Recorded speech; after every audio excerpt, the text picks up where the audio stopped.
All right, today is June the 18th in 2023, and my guest is Jackson Steger. Is Steger, am I pronouncing that correctly? Yeah, that's right. And German could be Steger.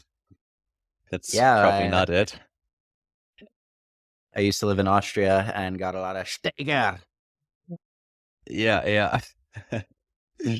You probably sounds a bit scary to non-German speakers if you Yeah, I pronounce mean, it like that. honestly, Steger is probably closer to correct, but we've definitely. I was born in Missouri, and I think over time we've started just calling it Steger. Perfect. Welcome, Jackson Steger. So Thanks, happy to be Jackson here. is the host. Great. So Jackson is the host of the fantastic Campfire podcast by Cabin.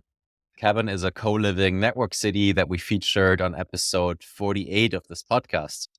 Jackson is writing and podcasting about co-living networks, startup cities, new neighborhood development, network states, and other new models for living. So Jackson, great to have you here. Thanks, Nicholas. I'm happy to be here. Great. So Jackson, what is co-living and what role does co-living play in your life? Wow, great question to start us off. I So I'll answer the second part first, which like what role has co-living played in my life? I am 27 now. Have tried a lot of different ways of living with roommates, living with friends, living with people I admire.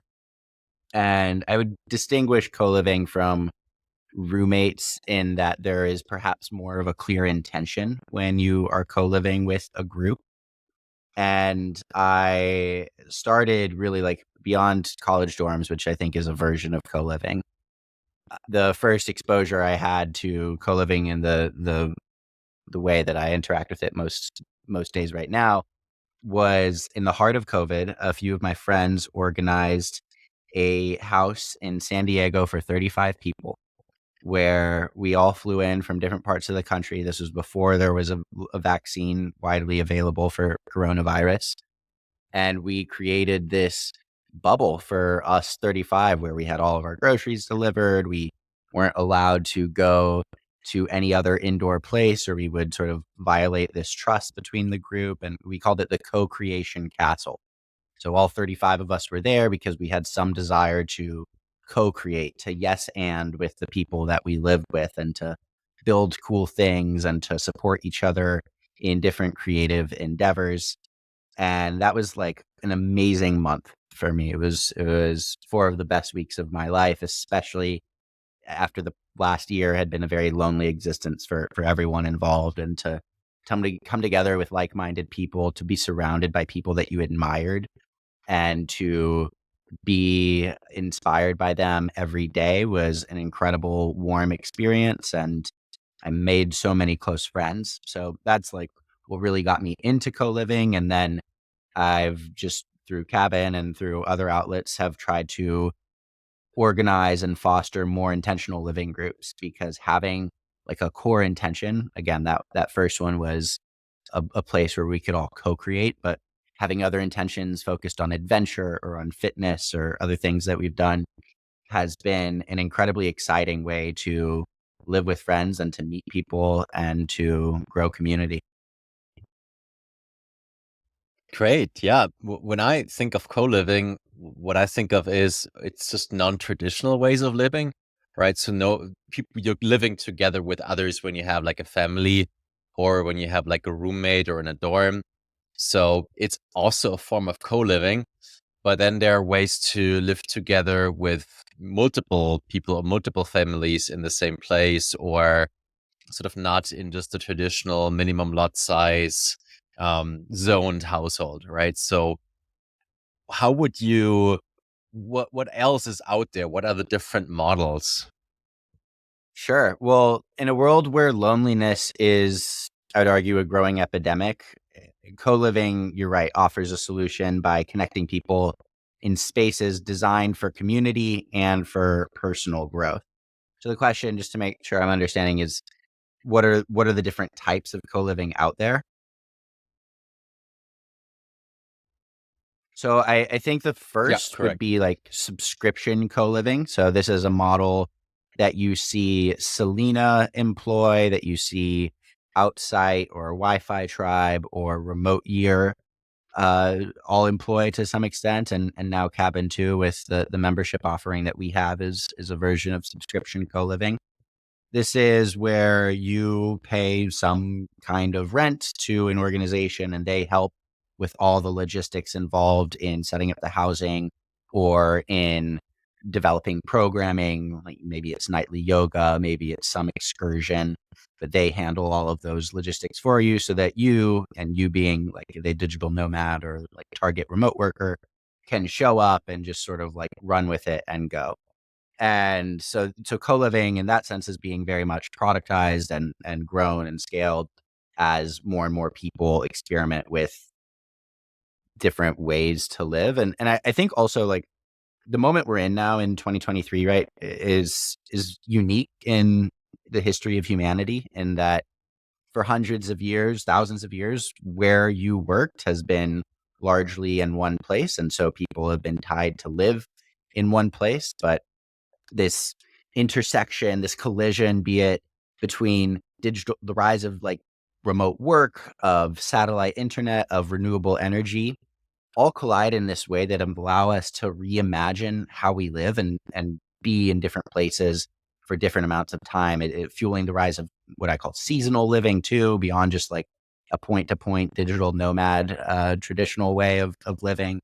So given that moment that we are in history, like these productized co-living offerings are becoming available. But and then there's also like the co-living that one can organize on their own with their friends, which is what I've done a lot of as well. For example, we also right after that co-living month in the heart of the pandemic, we then took a group of 13 to Hawaii for a month, and there were a bunch of hurdles again imposed by coronavirus there, but that's like a self-organized way where you take a flag and you plant the flag and say, "Hey, I'm Jackson. I'm going to this Spanish villa for 10 weeks, and this is a link to the Airbnb, and this is how much it's going to cost.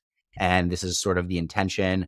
Maybe the intention is you want to all get really fit for a marathon and you're going to run together every morning. Or maybe the intention is we're going to do like an AI hacker house, and the only people who can come to this trip are folks building different like AI projects." And there's so many different ways that you can choose how to structure that co-living environment. I think the most important thing is that you have some level of governing community intention, because that governing community attention is going to attract the right community of individuals who share that common interest or goal. So I'll give you like just like 5 other examples. You could have a space for musicians to collaborate daily.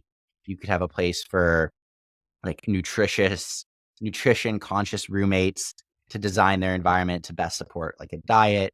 You could have a pet owner community, very like a hotel for dogs type deal. You could have a hub for like spiritual seekers and practitioners. The list goes on. And then Cabin is building a network for creators who love living in nature, remote workers who love just living outside, or sorry, with nature out the front door, not actually outside. Yeah, I have a couple of friends or friend groups that have been thinking or are thinking about starting to co-live together with a couple of other friends from the same group. Often they want to go a bit more outside of the big cities or something like that. Even like older generations, like families, my parents, they're thinking about that with some of their friends, which kind of speaks to what you're saying, the loneliness epidemic and people sort of having the urge or the itch to live together with people they admire and they want to be with instead of sort of being stuck in one household. What practical advice would you give to people that want to start to co-live with some of their friends that don't want like a productized offer from someone else? Yeah, the first thing I would recommend to them is to check out this blog called Super Nuclear. That's written by my friend and mentor Phil Levin. I should also add a third category of co-living that I should have mentioned earlier is like a non-nomadic version of this, where you have like a permanent neighborhood or community with where you reside on a more long-term basis, which is what he does. And there are plenty of resources available on super nuclear related to how to co-buy and how to like just generally set up the co-living community. I've written about this a little bit. I have this framework that I think is helpful called the pyramid of co-living needs. So almost imagining like a Maslow's hierarchy of needs for designing a co-living environment. And the way I would sort of communicate that framework is by like des- by first imagining, I mentioned that governing community intention. That's at the top of the pyramid, but a good co-living is designed from the ground up and the top down at the same time. So while the top of the pyramid is having that uniting intention, the bottom of the pyramid is like really have good basic needs in place. So don't cheapen the essentials of what you put in your co-living environment. Like for residents, a co-living environment is their home. And so you need to have great, comfortable living experiences, simple stuff like beds, sheets, Wi-Fi, workspaces should be top of the line. We spend most of our days sleeping and working. And so you have to like not be cheap on those things. So splurge on the fast Wi-Fi speeds, buy some standing desks. And then the other thing, just when it comes to like basic needs, is enable high degrees of privacy. I think some people assume that introverts hate co-living, but I've actually seen a lot of introverts love co-living as long as they have spaces to go and return to when they need to recharge. Co-living is like a highly stimulating social environment. So you need to design almost this we call it like a caves and caverns concept, where you have like these caves that are like for individuals, but then these like common caverns that like other folks can come into. And so enable that high degree of privacy, and then beyond that, design for serendipity. So you can't hope for connection between residents as much as you can engineer it. And I've seen places do like wishy-washy resident happy hours once a month, and I don't think that those create the same connections that fuel supportive and caring environments as like a organically designed, built environment would. So that's where the caves and commons piece comes in, and then there's all sorts of other things you can do when it comes to amenities. So if we were to take that pyramid, if that base layer is basic needs, the next layer up might be amenities. And you want to do like amenities are traditionally included in these apartment marketing websites or on hotel Instagram pages, but are actually rarely used because like those places don't engineer for serendipity, like I mentioned. And in the context of co-living, I think there are a few amenities that if you place them sort of in common areas where people have to go past them and they sort of see people using them and they're not like stored away on a roof, there's definitely a few amenities that really help. So large kitchens for large groups. You want 2 dishwashing machines at least, I think, is ideally maybe you're cooking dinner every night as a group, or you have maybe a chef if you have enough people to afford one. So there's a large kitchen. A sauna is something that very typically folks love. If you've never tried it, like maybe they seem silly, but saunas have tons of health benefits. They lead to increased metabolism, increased weight loss, improve muscle recovery, all these things. And then other stuff, a yoga studio or a gym, a hot tub, a cold plunge, maybe a creator space like the one I'm in right now, having like just a spot set up where folks can make music or podcast. And then maybe you want a movie theater or like a TV seating place, but I don't think put the TV in in like every living room, because TVs can like suck the life out of a place if everyone's just like watching co-living. So yeah, to reiterate, you have the top of the pyramid, which is like this governing co-living intention. Base of the pyramid are all like your basic needs. Then you have amenities. And then sort of between the amenities and the top of the pyramid is like community norms, but maybe I'll give you a chance to hop in. I don't know if I'm going too deep into some of this stuff. No, no, no. Go ahead. Sure. Okay. Well, so like perks, like amenities can only get you so far. In my experience, the true magic of co-living comes from having cohesive communities. And in order to have those cohesive communities, you need, like, it's imperative that you have principles or norms that a community commits to and upholds, and like every resident agrees to follow them. And there's no, I'm not going to like prescribe norms for co-living communities. I don't think there's like one size fits all, but there's a few things that I've seen work well across different environments. And I'll share maybe a few of those. So I mentioned like a big kitchen. And one of the best parts of co-living is if you have like a nightly or maybe twice a week team dinner, group dinner option. And if you're like a big enough community and you have like more affluent guests, maybe, and you're maybe more permanent, you could probably afford a private chef if you wanted to do that. But I think what is maybe definitely more affordable and more authentic is to have chefs rotate. So in this house of 35, each person made dinner like once for a month, and everyone got to sort of go all out on their night to make like maybe it's like the meal that like of their country, or the meal that like their mom made when they were a kid that they like love, and they get to share that experience with all of their roommates. And it's a big operation, and they might ask a few other people to help with the cooking, but you only do it one or a few times a month, and then the chefs rotate. So chefs rotating and like co-creating, bringing folks in, that's like really cost effective. You're going to save a ton of money because you're cooking for 35 people. But B, like everyone knows that they can count on a warm meal with their friends at the end of each day. And that's a really special experience. So chefs should rotate is like a great norm. Chefs should also never clean. Like if you're going to go through this big cooking operation, you should not be the one who has to clean up that night. Someone else can do that. I could talk about chore wheels, but maybe save that for another time. I think a few other things are really good. Rather than talk about chore wheels, maybe utilize like a brag channel. So as a society, we make this mistake of stigmatizing bragging. And within co-living, if you create a culture of bragging when you complete chores, it enables two things. So I do this with my roommates here as well.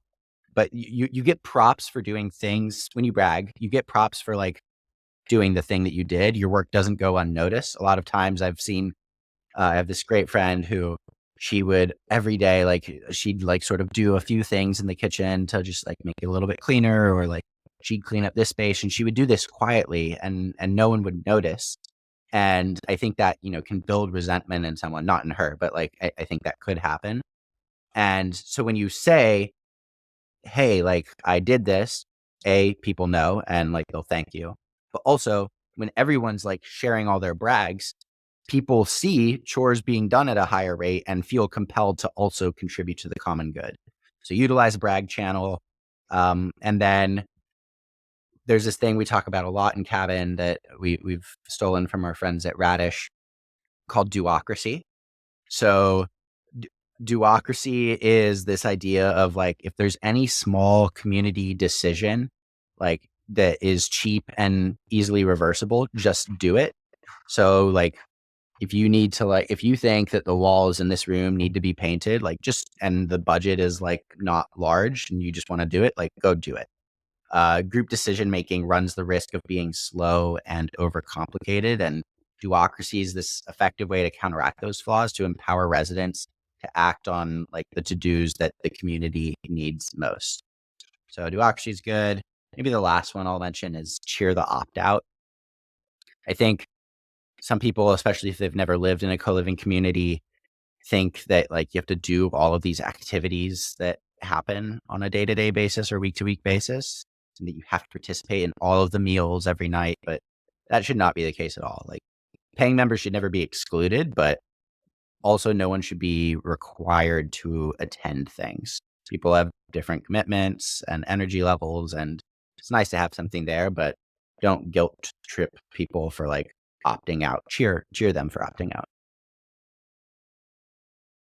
Yeah, you already started or have answered a question I was about to ask, what you've learned about how to govern communities or co-living spaces like that. And I think you gave some interesting answers. I mean, it was generally my um, fear or expectation that when it comes to governance, there's often few people willing to step up and be leaders, Yeah. right? So a lot falls on them. And then the worry is that they're not like in a space where it's we people are more closer. There's not they don't want things to be very transactional, right? So they're not getting any money for it typically. And then when it comes to recognition, so I think it's so can you talk a bit more what you learned when it comes to governance, how to ensure that there's kind of consistency, that things get done, and that people are kind of that people that the trains run on time, if you will. Yeah. Good question. I don't know if I have as well. I don't know if I have a clear of a framework to prescribe, but I'll just share what I've seen work. I do think you need a clear owner or like person who is taking more of the financial risk and thus has like more of like a sense of ownership, just so that you do have some final decision maker. I don't think that like you can make committee decisions on every little thing. Like, someone's going to have more of a vested interest, and depending on which model you're using. So if like if you're doing like a commercial subscription co-living, like Outside or Wi-Fi Tribe, like these or Selina, like these are companies, these places own the properties, they're gonna set the rules. So in those cases, you're just like a consumer, you're gonna show up and enjoy it. Same with like Common, which is like a less rotational co-living place, but like still exists. So those places, they'll just sort of dictate. Then it's in a situation where you are organizing co-living for your friends. In the Hawaii example, it was myself and one other friend who we put like $13,000 on our credit cards to get the Airbnb for the like time that we were there. And like, you do this before anyone is, at least not that I'm recommending this, but like we did this before anyone had paid us, before we had full commits. Cause again, sometimes I think you need to just plant the flag and say, this is what's happening. If you have 10 people trying to like co-create an experience, you can't please everybody. So we sort of declared this is what's happening. And then we became, by having like taken on this risk, the organizers and the arbiters of conflicts. So like when we showed up to this spot in Hawaii, there was this room that from the photos had looked like a normal room, and yet it was actually lofted, which meant that noise filtered into the room much more easily than anticipated. And the person who had originally planned to work in this room was going to work, normal hours while in Hawaii, but the rest of the house was working East Coast hours. So we were getting up at 3 a.m., most people, and like going to the living room and like working and taking meetings. And this person in the lofted room could hear everything and couldn't sleep. And it was a horrible situation for them. And they did not like it at all. So we, me and my friend had to be the ones who like took input from all groups, because we wound up asking someone else to switch into that room who was getting up early. She wasn't thrilled with that, but like it was the most fair solution given the constraints. And like the other lesson from that is like you want to get video tours of places before you book them.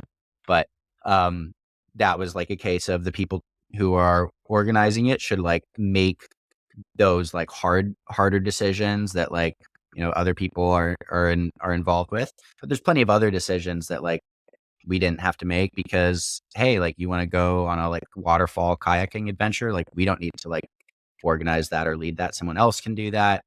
In a more permanent co-living home, like Radish, for example, which is in Oakland. It's like a 20-person permanent co-living community. There, like the owners, Phil and his partner Kristen, they have like final decision on like what gets built. Like they're building a new 2-bedroom unit, for example. That's like a big change and expensive and long term. So that's like their decision to make because again, they have a lot of that financial risk. But then like decisions on like what to pack in the fridge or what community events to have on a week to week basis and 1,000 other micro decisions are made at the community level by the people who care about the decisions the most. So people who like have invested like emotional interest or financial interest in a decision should be the ones making them. That's sort of the like foundational principle behind duocracy is the person closest to the problem decides.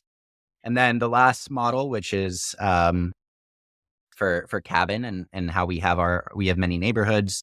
Uh, your listeners probably have heard a more eloquent description of cabin from John in that episode. But the way we work is cabin doesn't own any of the properties. We are a community curated co-living community.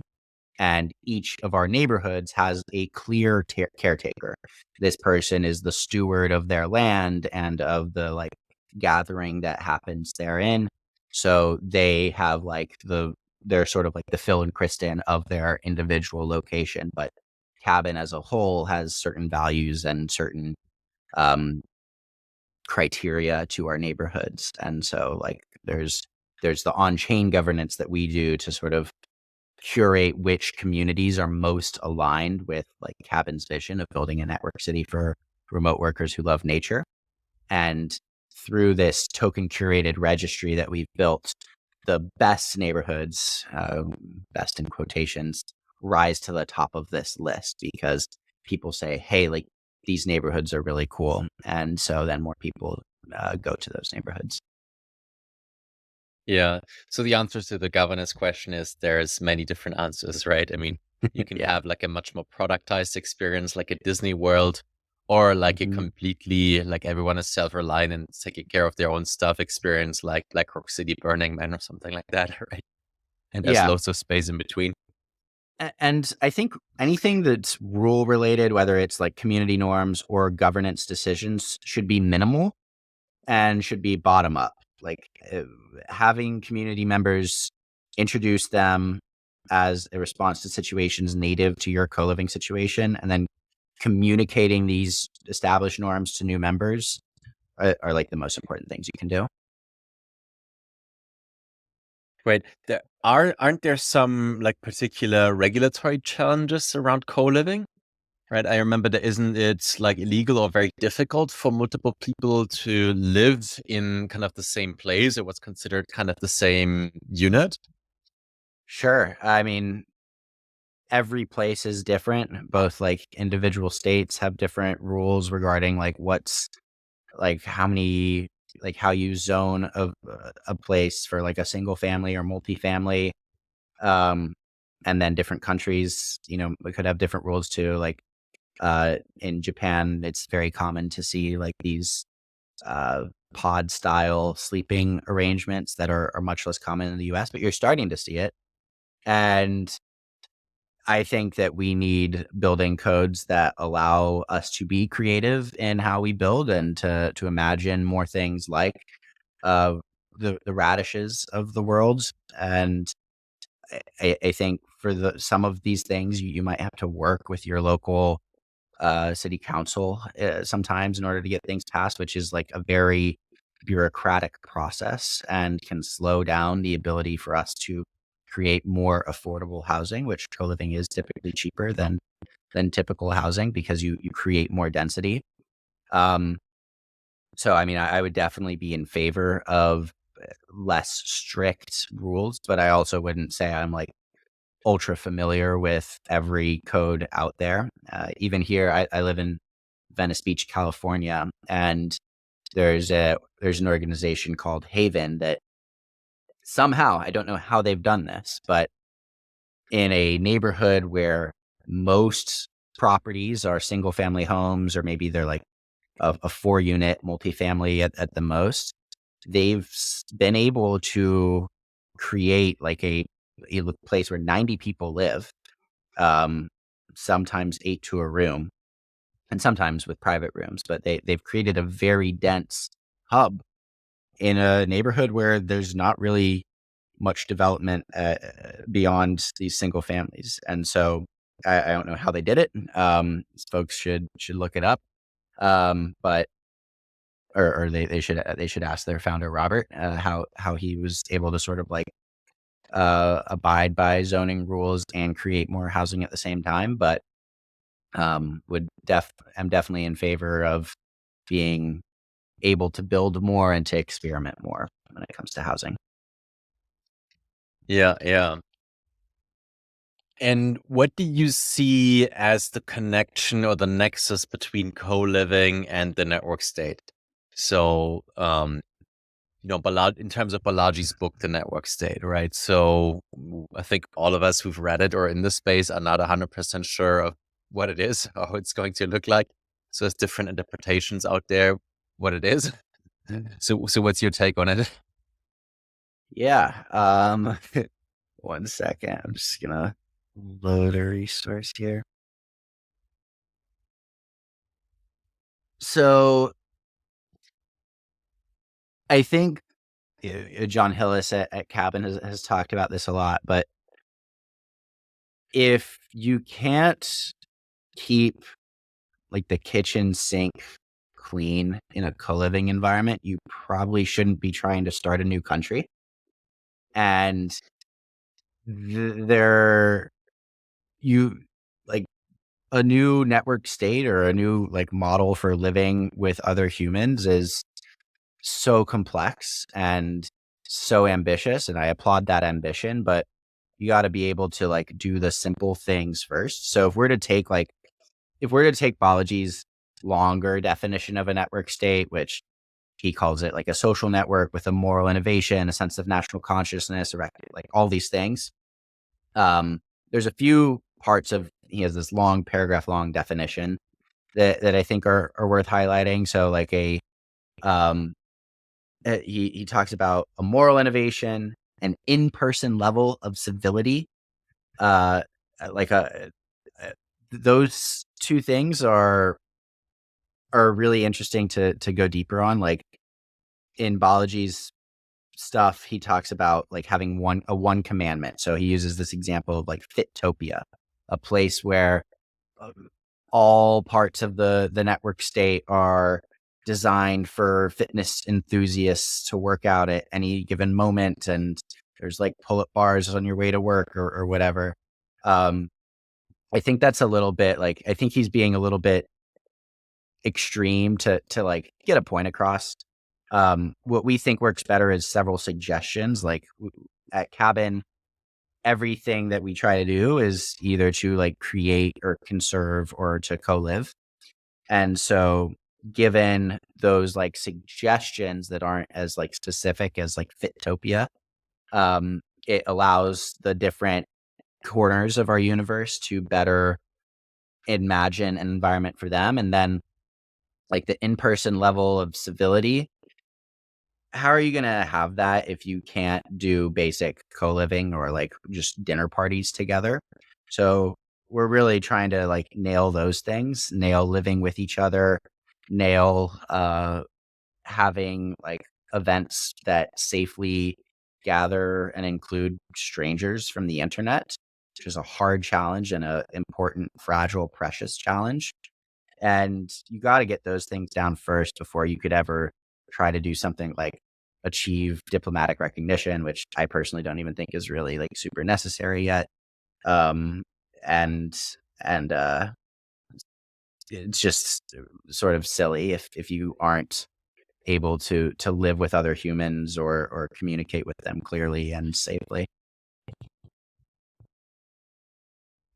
Yeah.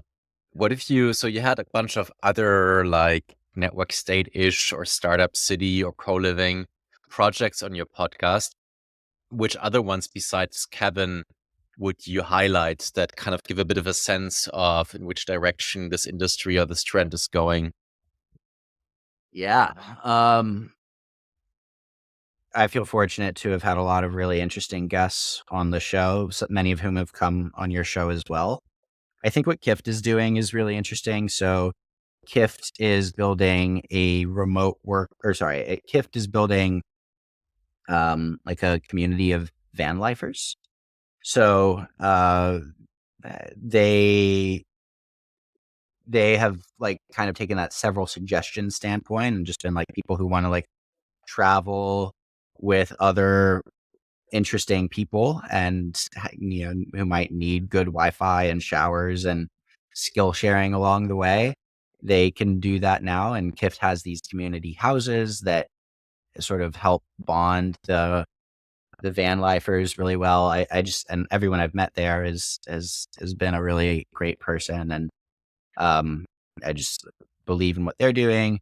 I think there's a few folks just in this broader like new models of living space that are really interesting that aren't all necessarily co-living. Like Ryan, I'm gonna botch his last name, Ryan Respecki.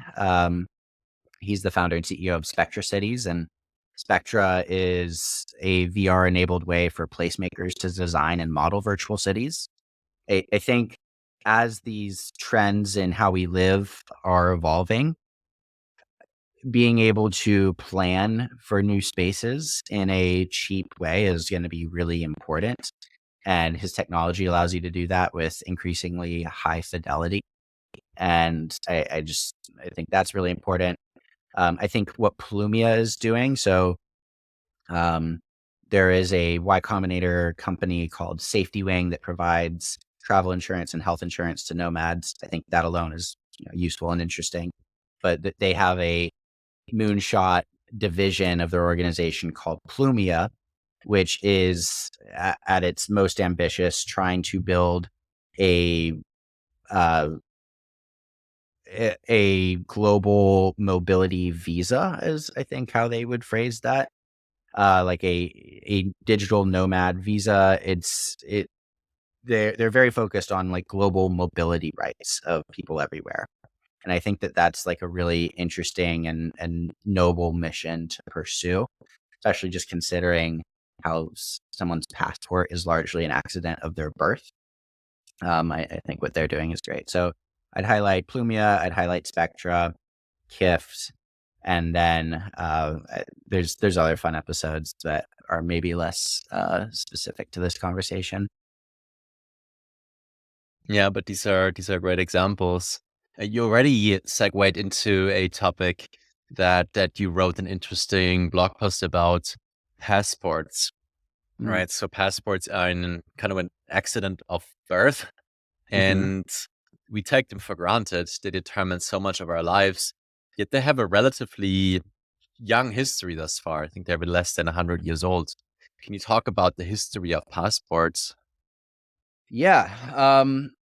I think the term passport gets like bastardized by like a lot of different communities and organizations these days, but like in their most traditional sense, passports provide a permission to travel. Their origin is diplomatic.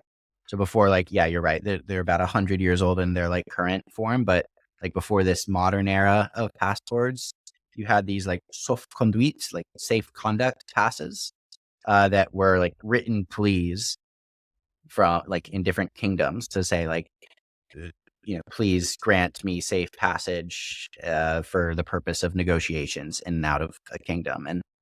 And so you had this for, hundreds or maybe thousands of years in different parts of the world. And then developments in roads, ships, trade led to non-diplomats also needing border crossing documentation. Colonialism also increased this need. And so there was no like consistent passport template. But and before there was like, like I guess after travel permissioning, the secondary purpose of passports became conferring status. Ben Franklin, who famously was, among many things, an ambassador to France. And when he issued some of the first US passports in Paris, they were kind of treated more as letters of recommendation than they were as modes of identification. So people were searching for passports almost as much for the admiration of their peers than like a desire to travel. So then after the First World War, the League of Nations introduced this like worldwide passport standard, which is uh, largely what we use today. And this was Western powers needing a way to keep peace in Europe, and they needed like a way to enforce border crossing rules that was consistent. And yeah, the passports are still evolving. Like married women were listed as and wife as on their husband passports for a while, and gender wasn't added as a field on US passports until 1977. I think we just added a non-gender conforming option for passports this past spring. So passports are young.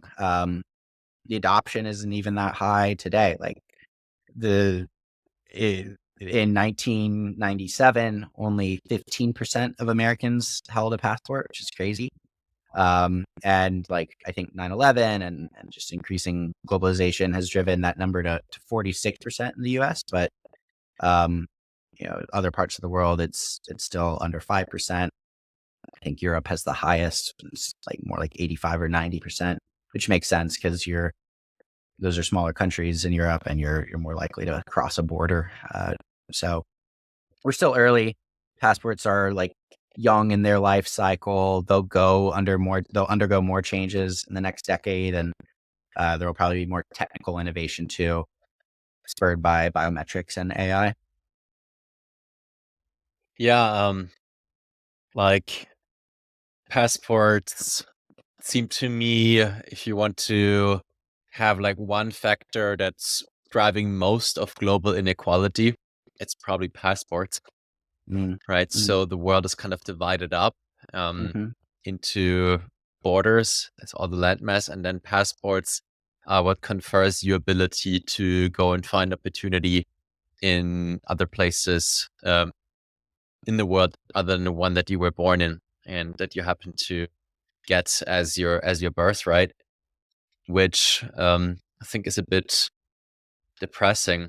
Also, like when I travel around, it's why is so much of the whole travel and security infrastructure is not very digitized, right? So I had to get like global entry. Otherwise, right now it's impossible to transit through the United States. I wouldn't get any flight, mm, right? Because there's so much customs, so much borders, so much security.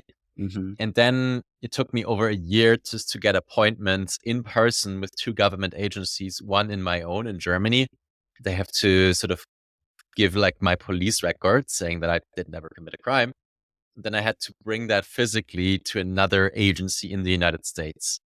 That's a mm, transaction that nowadays you could do like in a second if these organizations were digitized. And I'm one of the privileged ones, right? So, and for much of the rest of the world, there's just so much inconvenience mhm. and sort of restricting their opportunity through passports. Am I too pessimistic or too negative about passports? Or is that like a grave injustice that these documents exist in the first place? Yeah, I think it's tricky. Like I think the digitization of passports is inevitable, and we see examples like Singapore has the Sing Pass that is it's much more than just a passport. It's inclusive of someone's driving records and all sorts of other ways that they interact with the government. The reality is that like the US like bureaucracy is not very digital yet, and that's not just related to passports, it's related to like many different agencies, and we'll need I think probably a pretty um concerted effort to better reimagine and restructure that. Um and it will take time. I think like the biggest like there is a real black market for passports today that is like real and thriving. Someone could send even just a selfie with your passport, and like sending that online can get you $100. Sending like a real passport can get you $13,000 in some cases. And like, while there's a lot of ways to try to like fake passports, there's a State Department official I consulted with for this piece that I wrote, and she told me that fraudulently obtained but genuine passports is the most dangerous threat to U.S. borders by criminal elements. And just between all of the different pieces of legislation we already have on passports, there's I think the 1921 Emergency Quota Act, the 1924 Immigration Act.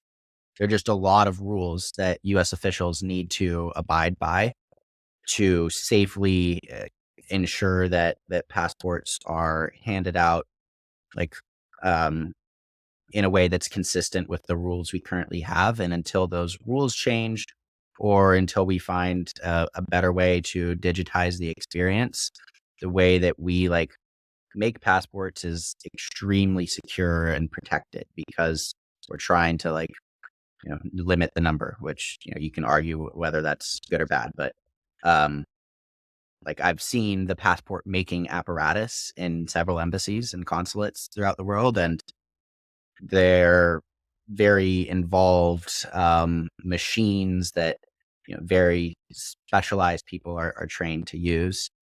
And um, we'll if we're going to make that transition to digital, we just need to do so thoughtfully.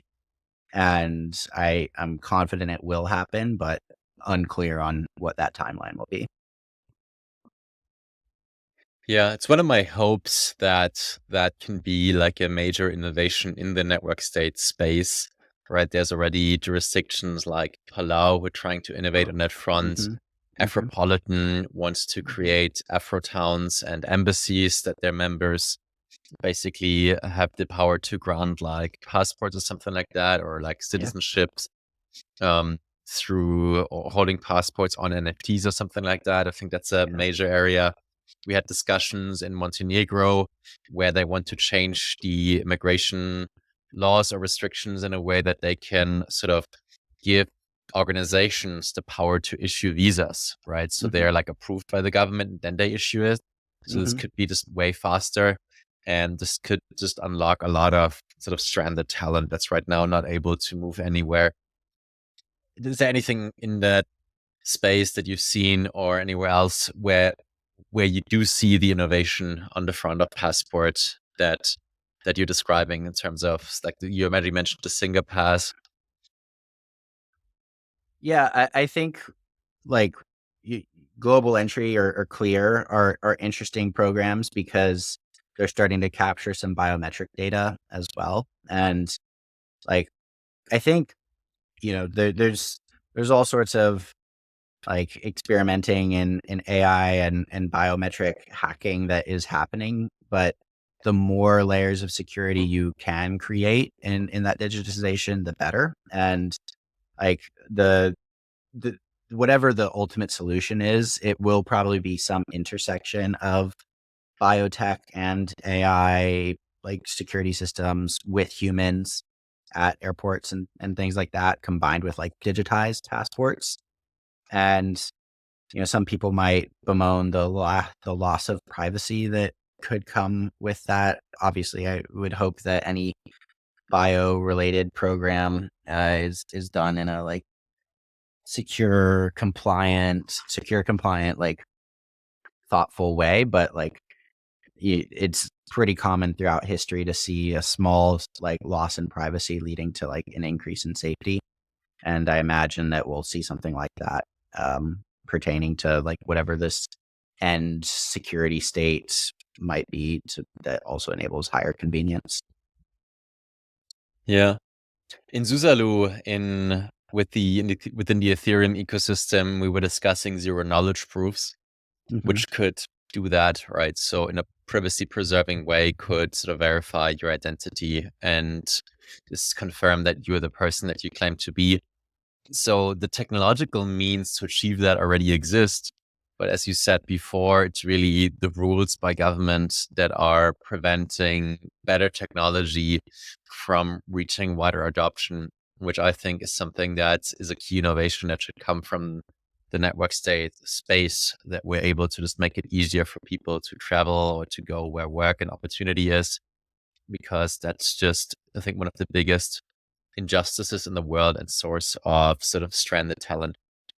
Sure. Great, Jackson. Any other area of your work that you want to highlight or draw listeners' attention to, or ways to connect with you and your work? No, I mean, I think that I just will maybe underscore one of the points I made at the beginning, which is we're at a really unique moment in the history of humanity, and the way that the internet allows us to coordinate in new ways and just generally reimagine how we live and design our built environment is just starting. And many of our cities over the last few hundred years or 150 years have been designed around, well, maybe not 150. Our cities over the last 100+ years have been designed around cars.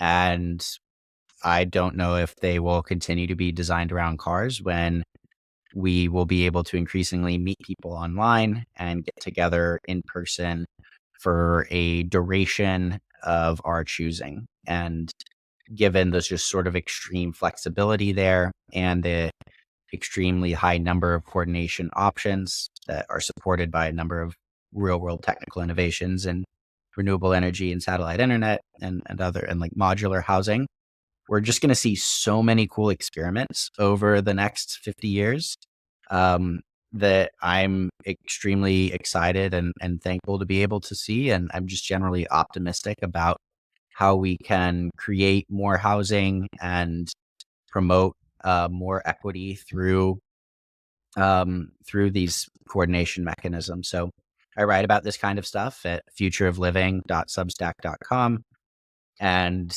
believe that Cabin is also a great experiment in its own right, to find all the remote workers who love nature and give them amazing places to live with community across the world, and to travel between those places and still have a consistent experience that is also an adventure. So that's where I'll be doing things. That's at cabin.city. And appreciate you having me on the show. Great. And your fantastic Substack, The Future of Living, highly recommended to listeners. I'll leave a link in the show notes. Jackson, this was really fantastic to have you in the podcast. We were digging a bit deeper into co-living as a trend or as an industry. We're looking at different examples. We heard more about Cabin and how you're doing things as a community organizer. We talked about the connection with network states, new forms of governance, and we were also talking about passports as like a key area where innovation is needed, that allows people just to move where they want to live or with whom they want to live, and some of the regulatory challenges that comes with that. So Jackson, thank you so much for coming on this show. Thanks, Nicholas. Great to be here. Thanks for coming on my show. Glad to have done this cross episode. Yeah. So also I'm featured on the Campfire podcast soon. So check it out there as well. Thanks. That's right.